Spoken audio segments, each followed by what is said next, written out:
లేదా చంద్రబాబు నాయుడు గారి మీద 2005వ సంవత్సరంలో అనేక కేసులు, ఆయన మీద వచ్చినటువంటి అవినీతి ఆరోపణలు, కేసులు, సిబిఐ ఎంక్వైరీలు చేయమని చెప్పి అనేక మంది వారి మీద కేసులు వేస్తే ఆ రోజు నుంచి ఈ రోజు వరకు అంటే దాదాపు 20 సంవత్సరాలు ఆయన మీద ఉన్నటువంటి కేసుల్ని స్టే తీసుకొని వచ్చి నేటికి కూడా అది ఎంక్వైరీకి జరగకుండా ఆయన మేనేజ్ చేస్తున్నాడంటే మరి అంత మేనేజ్మెంట్ తెలిసినటువంటి నాయకుడు బహుశా నాకు తెలిసి ఇంకొక లేడు. దానికి చంద్రబాబు నాయుడు గారు గిన్నీస్ బుక్ ఇవ్వాలి.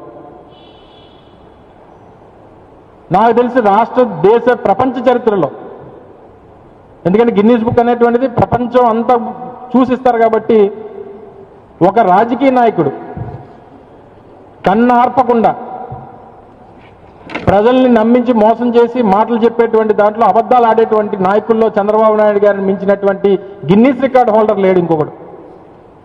దానికి ఇవ్వాలి చంద్రబాబు నాయుడు గారు గిన్నీస్ బుక్. ఇన్ని గిన్నీస్ బుక్ హోల్డర్ ఇన్ని అవార్డులు మీద పెట్టుకొని ఇంకెందుకండి ఇంకా గిన్నీస్ బుక్ కోసం తాపత్రయం? సరే, మంచిదే, యోగా కార్యక్రమం మంచిదే, జరిగింది. ప్రజలు చాలామంది, లక్షలాది మంది ప్రజలు ఇబ్బంది పడ్డారు. లక్షలాది మంది ప్రజలు పిల్లల్ని, కొంతమందిని అయితే పాపం ఆ గిరిజన ప్రాంతాల నుంచి వచ్చినటువంటి పిల్లలు వాళ్ళ అవస్థలు చూశారు మీరంతా కూడా.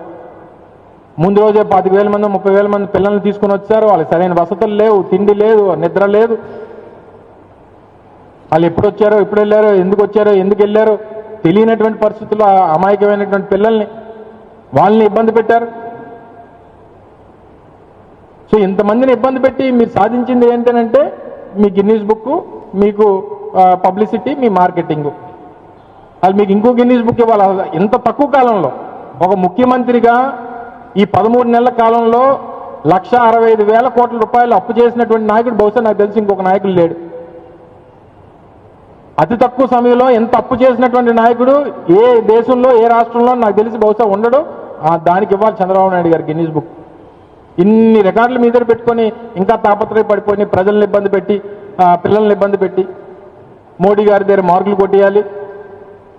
మార్కెటింగ్లో మనకంట మించిన వాళ్ళు లేడు. 300 కోట్ల రూపాయలు ఖర్చు పెట్టారు.